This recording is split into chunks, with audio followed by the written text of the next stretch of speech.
This is not your grave, but you are welcome in it.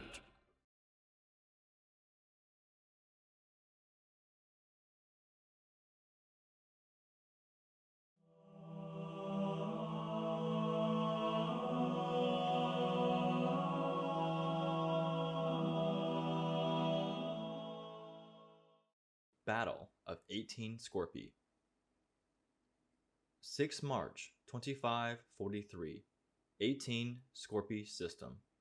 Upon arrival, the lone Covenant ship inflicted heavy damage on the battle group defending the sector. The UNSC Seattle and UNSC Thermopylae sustained only moderate damage. However, the UNSC Io was heavily damaged, and its Sha Fujikawa translight engine was rendered inoperable. This gave the commanding captain the choice of whether to fall back and save the 2 destroyers, or fight and possibly lose all 3 of his ships. Luckily, unknown friendly reinforcements jumped into the system and destroyed the Covenant ship, saving the UNSC forces.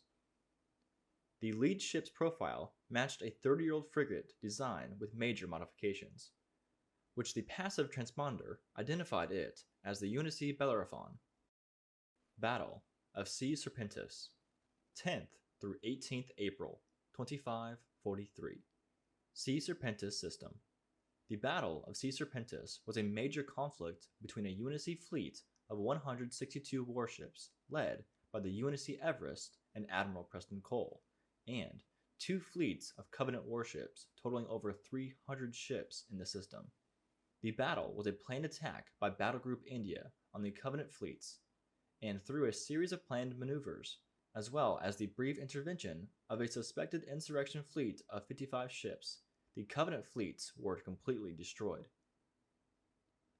After the first 2 waves of attacks, the battle culminated with the UNSC Everest leading the remaining Covenant vessels towards the system's gas giant, getting the Covenant ships as close as possible to the planet. The UNSC Everest launched 100 nuclear missiles into the planet, causing the gas giant to very briefly ignite into a star, vaporizing the Everest and all of the remaining Covenant ships. While it has never been confirmed, it is suspected that Vice Admiral Cole was able to escape at the last second via slip space and avoid death. Cole has not been heard or seen from again, though his survival is still legend.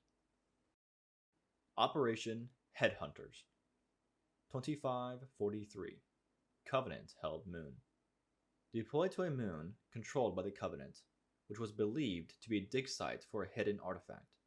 Bravo Company Spartan 3s, Jonah, Bravo 283, and Roland, Bravo 210, are tasked to destroy 6 of the 10 base camps situated around the perimeter of a massive central compound. The confusion and reshuffling of troops and supplies by the Covenant following each base camp's destruction were to pave a way for a full-scale assault by a dozen Spartan 3 fire teams and support groups. Roland is a level-headed tactician, while Jonah takes a sadistic pleasure in killing Covenant soldiers, of which is likely due to the loss of his family by the Covenant, like many Spartan 3s. Armed with silenced machine guns, pistols, and equipped with experimental technology, the 2 soldiers infiltrate past a Kigar sniper and into the outskirts of the camp. After gathering intelligence for 2 days, they decide on a plan of attack. Roland, with an experimental active camouflage module, sneaks into the camp to sabotage the reactors, while Jonah provides support and cleans up any stragglers. Using an energy disruptor, a device that disables Covenant plasma weapons and shields, Jonah quickly eliminates a unit of Ungoy, Kigyar, and Singhili. After planting the bombs, Roland meets Jonah on the other side of camp. Taking advantage of the elite sense of honor and superiority, Jonah taunts the surviving soldiers with a decapitated Singhili head. Together, the headhunters kill the remaining Covenant guards as Jonah disables the last elite with 2 shots to the knee. The wounded Singhili accuses the Spartans of being dishonorable assassins, human vermin who strike from the shadows. Jonah, in turn, mocks the wounded alien, pointing out the elite's hypocrisy.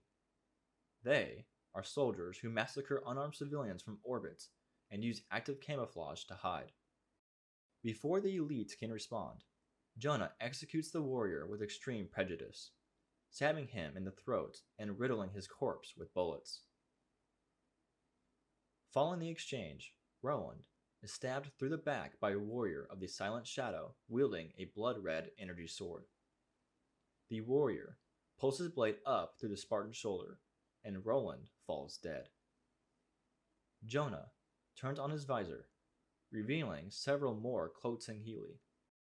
Surrounded, Jonah provokes the Covenant warriors, ridiculing the great lengths they went to just to trap 2 humans. The remaining Spartan attacks the elites, but his bullets bounce off of their armor. The Spec Ops team closes in and quickly subdues the lone Spartan. The Singhili assassins prepare to torture the wounded Jonah for their own amusement.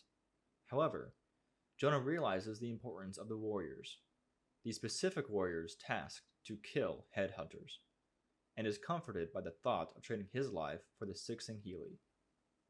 Even after Jonah's eyes burned out, he's still able to detonate the explosive trigger that Roland successfully rigged earlier. The Covenant camp is vaporized, along with Jonah and the Silent Shadow, with only 1 Singhili surviving the event, Jaga Radomni. Battle of Miradim, 1st through 18th January, 2544. Planet Miradim.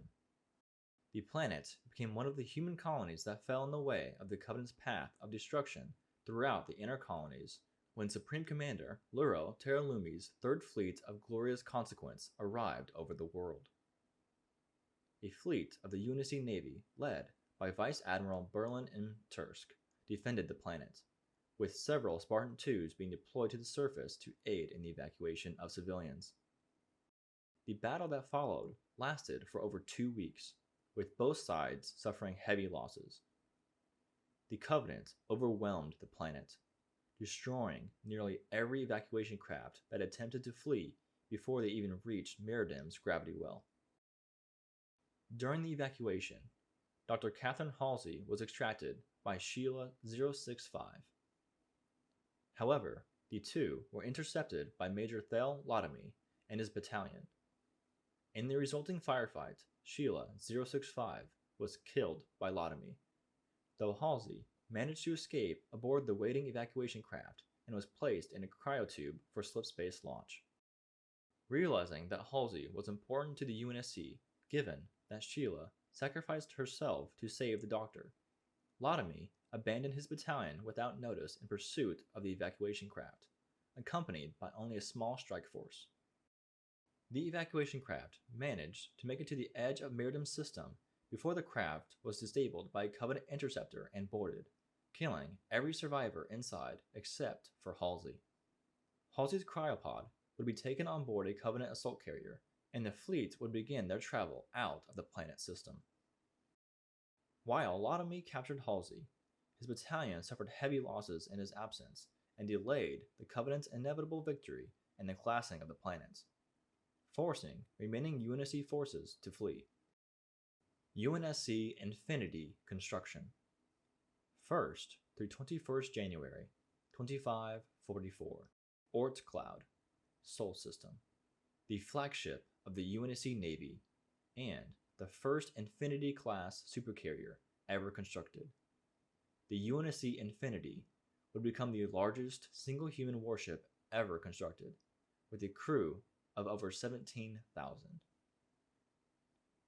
Construction of the vessel began in 2544 and was initially complete and ready for service just after the end of the Human-Covenant War in 2553. The ship was initially a project of the Office of Naval Intelligence and was designed to act as an arc ship in the case of the total loss of all human colonies. However, the budget for the ship became so large, the UNSC fleet took partial ownership. To ensure total secrecy, the Infinity was constructed inside the Oort cloud of the Sol system, over a light year from Earth. Operation Warm Blanket, 20 January 2544. Planet Ascon. Background: an operation to recover Dr. Catherine Halsey from the Covenant after her capture by Thallotomy, a major in the Third Fleet of Gloria's consequence during the Battle of Meriden. The Covenant recognized the prisoner's value and placed decoys on escorting Ket-pattern battlecruisers to hamper any UNSC rescue attempts. The Covenant fleet, however, became trapped in a stellar magnetic field that prevented them from jumping into slipspace. The UNSC used this to their advantage, organizing an Oni-led operation to rescue Halsey. Command would send an Oni prowler commanded by Captain Lucius Giron to intercept the Covenant fleet. On board the prowler was a team of Spartan 2s, consisting of John 117, Frederick 104, Kelly 087, Solomon 069, and Arthur 079. The Spartans were to each utilize a booster frame to infiltrate the fleet and complete the rescue mission. Intelligence gathered did not believe the Covenant were aware of Halsey's significance. Regardless, if the 5 Spartans failed, the UNSC was prepared to eliminate the Doctor by destroying the fleet. Operation. The Oni Prowler briefly decloaks to launch the booster frames. Several Covenant battlecruisers immediately engaged the Spartans with pulse laser turrets, and a large interfleet skirmish began. The Spartans engaged and planted a scanning device on one of the UNSC ship's hulls. The first scan successfully detected a signal match for a cryopod on one of the cruisers. Solomon 069 and Kelly 087 immediately vectored towards the target. The pair arrived as the cruiser launched more fighters. Kelly advised for them to wait for the other Spartans for support, but Solomon decided to board the ship while the shields were down. Kelly held the shuttle bay while Solomon landed and proceeded on foot. Upon arriving at the signal's location, however, Solomon 069 was met with one of the decoys, a Churchy pattern antimatter charge. The bomb detonated, and Solomon 069 was instantly vaporized, along with the entire cruiser. John 117 thought it was suspicious that the scan had returned a positive match so quickly and conveniently, but arrived only in time to warn and save Kelly. With further scans now showing multiple decoy signatures, John 117 concluded that Halsey must be on the fleet's flagship. The Covenant Fleet's Supreme Commander, Luro Teralumi, initially believed that all 3 Spartans had been killed by the trap and was confident that the remainder would soon follow. However, Major Thallotomy expressed need for caution. Teralumi thought his major's reputation was tarnished by his previous unpromising episode and wasn't receptive to his counsel. Contrary to the commander, Thallotomy believed the Spartans would manage to board the flagship and prepare to face the enemy in close combat. As the remaining 4 Spartans headed for the assault carrier, they were intercepted by multiple Seraph squadrons.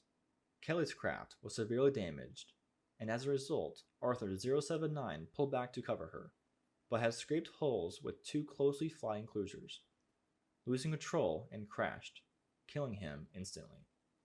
Kelly 087 abandoned her craft and took up the rear turret on Fred 104's booster frame. The Spartans broke the assault carrier's shields by concentrating fire with the booster frame's Gauss cannon and missiles and proceeded to abandon the vehicles, allowing the damaged craft to ram into the launch bay and coasted into the carrier unopposed. Covenant troops were ready inside, prepared to repel the boarders. A short, quiet moment went by as the 3 remaining Spartans sheltered under their bubble shield and prepared to sprint. The relentlessness of the Spartans' attack shocked the Fleetmaster. The Spartans continued on, breaking out of the hangar and into the corridor ahead at full speed, firing at everything in their path. Having overcome multiple Jurlhani, Kigyar, and Ungoy, the Spartans were ambushed by Thallotomy and 2 other Singhili wielding energy swords. Kelly sprinted past the elites completely, and Fred stabbed one in the head with his knife and grappled Lotomy, allowing John 117 to disengage and catch up with Kelly. Fred would remain behind with knives to delay the 2 remaining Singhili. The Fleetmaster became desperate and began detaching sections of the ship to stop the Spartans' advance. John and Kelly scrambled through zero gravity and vacuum to reach the closing airlock in front of them. At the last stretch, Kelly transferred her momentum to John, pushing him into the airlock and propelling herself into space. John 117, being forced to proceed with the mission alone, moved through the ship and successfully found Halsey's cryotube and quickly thawed her out. Theolotomy intercepted the two as they headed to an exit. The Major gave the Spartan an energy sword, and the two dueled, with Lotomy quickly disarming the Spartan. However, at the same time, the Covenant fleet had cleared the magnetic field, and the Fleetmaster quickly began the split-space jump initiation, assuming that Lotomy had failed. The Fleetmaster detached and activated the self-destruct for the entire aft section of the ship, hoping to kill John 117 and Halsey. Lotomy, furious, was involuntarily lifted to safety by a gravity lift before he could slay the Spartan. John 117 and Dr. Halsey abandoned ship in a Covenant shuttle as Seraphs appeared to pursue the slow and unarmed pod. Kelly and Fred escaped and commandeered their own Seraphs and protected the pod as the Oni Prowler returned to drive off any remaining pursuers and recover Halsey and the Spartans. Aftermath. Back on board the Prowler, John 117 mourns the loss of Solomon and Arthur, and noted Theolotomy's abilities. Halsey agrees that improvement was necessary, and predicted that the war was far from over. Operation Iron Fist, 21st through 23rd January, 2544. Planet Meridim. An operation on the planet to recover and ensure the Covenant did not gain access to any vital assets still remaining. Spartan 3 Gamma Company training begins. January 2545. Planet Onyx. Spartan 3 Gamma Company was the last of the 3 Spartan 3 companies to be recruited, trained, and put into service. Gamma Company, like all Spartan 3 companies, commanded by Lieutenant Kurt Ambrose and Chief Petty Officer Franklin Mendez, were trained on the planet Onyx, which lasted for 6 years until they received their augmentations at the end of their training. Bravo Company Spartans, Tom, Bravo 292, and Lucy, Bravo 091, who through Lieutenant Ambrose's efforts are assigned to Onyx to assist in training Gamma Company, despite Colonel Ackerson's protests. Gamma Company stands out from the first 2 Spartan 3 companies for training an additional year after their augmentations, and received additional mind-altering drugs during their augmentation process that allowed them to be more resistant to pain and shock, letting them survive longer in combat.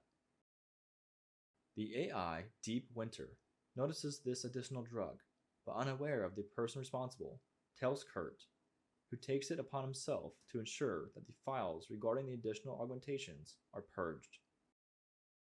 Notable Spartans of Gamma Company were Ash, Golf 099, Mark, Golf 313, and Olivia, Golf 291. Invasion of Draco 3, January 2545. Planet Draco 3. After the Covenant arrived at the planet, they quickly defeated the UNSC forces defending the colony. The planet was only partially glassed, as the Covenant chose to use the world as a brutal hunting ground. The Covenant proceeded to gather the planet's civilian population and allowed them to be massacred by starved Ungoi and Kigyar.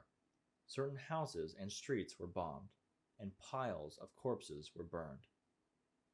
Several Spartan 2s, including John 117 and Linda 058, witnessed this slaughter through their satellite uplinks and were then deployed to try and rescue any survivors, though none remained. This slaughter of civilians psychologically scarred John 117. The enraged Spartans then defeated the Covenant forces in a retaliatory action, resulting in a tactical victory for the UNSC. After the battle, Draco 3 continued to remain under UNSC control, despite it being left uninhabited for the remainder of the war. UNSC Marine Edward Buck regretted being unable to participate in the battle for his homeworld, and was inspired to join the ODST program to avenge the deaths of his family. Battle of Actium, May 2545. Planet Actium. A Covenant fleet invades the colony.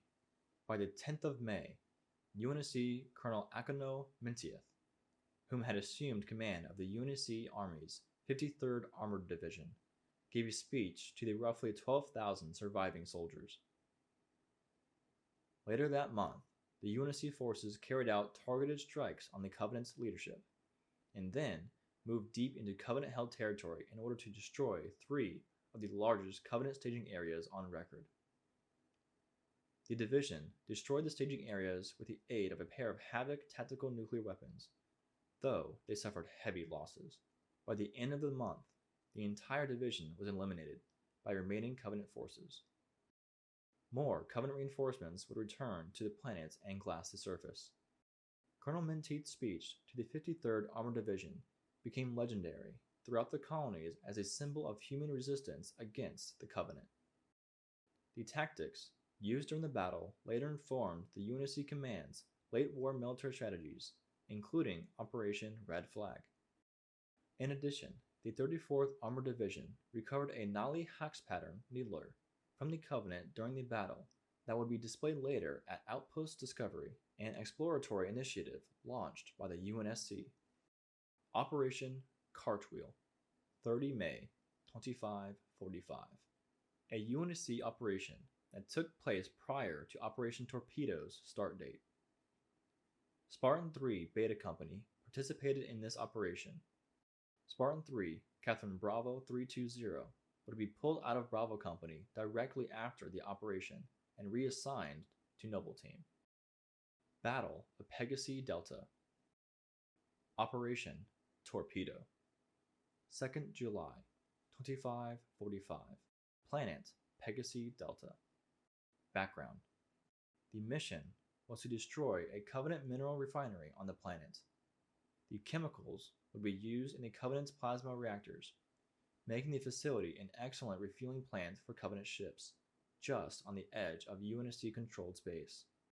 If successful, the destruction of the supply points would triple the Covenant resupply time and buy UNSC valuable time to recover from conflicts. Long-range nuclear bombs were met with failure as Covenant ships would intercept them mid-flight, and neither a regular invasion nor an ODST insertion were considered viable. The operation was then assigned to the newly commissioned Spartan 3 Beta Company, attached to the UNSC All Under Heaven. Operation. At 11:35 on 2nd July, the 300 Spartan 3s of Beta Company landed on the planet via long-range stealth drop pods. 9 Spartans died immediately, either killed on impact or by Covenant forces. The initial resistance was light, as the Covenant had not yet realized how large the attacking force was. However, Covenant Seraphs had soon began making strafing runs, prompting the Spartans to abandon their stealth and rush to the factory for cover. As more Seraphs appeared, a few Spartans attempted to hold back the Covenant with missile launchers, and succeeded in destroying 2, forcing the remaining Seraphs to flee. However, the Seraphs began bombing the Spartans, killing dozens at a time. Thousands of Sinkhili and Kagiar joined in the defense. As a response, the surviving Spartans charged, killing hundreds of Covenant soldiers quickly. Suddenly, 7 Covenant cruisers were revealed through the clouds, immediately deploying thousands of reinforcements. Half of the surviving Beta Company Spartans turned to face the new threat in an attempt to buy time for the remaining soldiers. Team Foxtrot, comprised of Tom Bravo 292, Adam Bravo 004, Lucy Bravo 091, and Min Bravo 174, rushed to the factory. Adam was mortally wounded, but stayed behind to hold off the Covenant so his team could rush. When the remaining members arrived, they immediately began to set explosive charges on the core. Min was setting his timer when an electromagnetic field triggered his charge, vaporizing him. The last two members of Team Foxtrot, Tom, Bravo 292, and Lucy, Bravo 091, then jumped off a cliff and into the ocean to escape from the explosion of the core. The two Spartans nearly drowned, but managed to swim ashore. When they gained their bearings, they found that everything had been vaporized, including the cruisers overhead. Eventually, they made it to a waiting subprowler and were extracted from the planet. Aftermath. Although the UNSC gained a strategic victory, it lost almost all of Beta Company. Additionally, Lucy, Bravo 091, suffered from post-traumatic vocal disarticulation, preventing her from speaking entirely. Battle of New Lanelli. 1st through 7th January 2546. Planet New Lanelli. The battle was a brief conflict between UNSC and Covenant forces. The Covenant were ultimately victorious and glassed the planet with an estimated 1.4 million casualties. Battle of Sargasso. 21st September 2546. Planet Sargasso.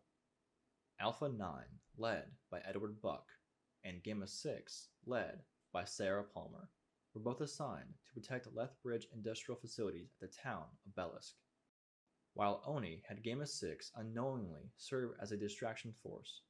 Alpha 9, composed of Buck, Gomez, Svensdottir, and Samrat, were tasked with retrieving a valuable Oni chip containing data and research located in a town's headquarters.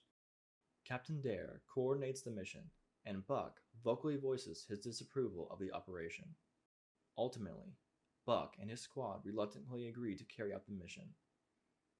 After Alpha 9 eliminates the scattered Singhili, Jiralhanae, and Ungoi soldiers at the headquarters, Buck retrieves a data chip and the squad prepares to leave the town in a civilian truck. While en route back to base, Buck intercepts a transmission from Palmer to Command requesting extraction. When Command is unable to extract Palmer's squad due to overwhelming amounts of hostiles at their position, Buck disobeys Dare's orders and leads his squad in rescuing Gamma 6. By the time Alpha 9 arrives at Palmer's location, the rest of her squad has been killed. Together, the 5 ODSTs eliminate the Jiralhanae, Magyar, Ungoi, and Banshees in the area and return to base in the truck. For disobeying her orders, Dare threatens to charge him with insubordination and warns him to trust her in the future. Spartan 2 program goes public. 20th May 2547. In an effort to boost morale, the Office of Naval Intelligence revealed the Spartan 2 program. However, the program members' true origins would remain classified to the general public. The 2547 CAA Factbook, a document produced by the Colonial Administration Authority containing extensive files on everything under the jurisdiction of the CAA. Battle of Skopje. 2547. Planet Skopje. During the battle, ODSTs were sent to protect the headquarters of a shipbuilding corporation during the evacuation of their shipyards, under the justification that the machines, tools, and personnel that could be saved would be relocated to Reach to continue building parts for the war effort. As such, the ODSTs were told that they had to hold the perimeter at all costs. The Covenant deployed Ungoi against the humans in waves, then followed with Khadgar snipers, then Jiralhanae shock troops, and lastly, Singhili warriors. The Covenant eventually completely overran the ODSTs. ODST Gage Yevine, a former CMA soldier, and another ODST were rescued from approaching Covenant forces by an unknown, strange soldier wearing gray-green armor, a Spartan 2. The Spartan led the survivors to safety while engaging any hostiles in their path, matching their strength. The ODSTs were led to a stone castle that was being used as the Marines' command center. The Covenant's low-level energy weapons couldn't burn or vaporize the stone, only melt it slightly, making it stronger. While in the castle, ODST Gage encountered Colonel Felicia Anderson for the first time in over 2 decades. Colonel Anderson then arranged to have Gage transferred to her ship, the UNSC Chars. Sometime later, the UNSC abandoned the planet, and the surface was glassed. All these resources, wasted on a few pathetic humans. Makes me feel special. And if you think you're taking me without losing a limb, you lost your damn mind.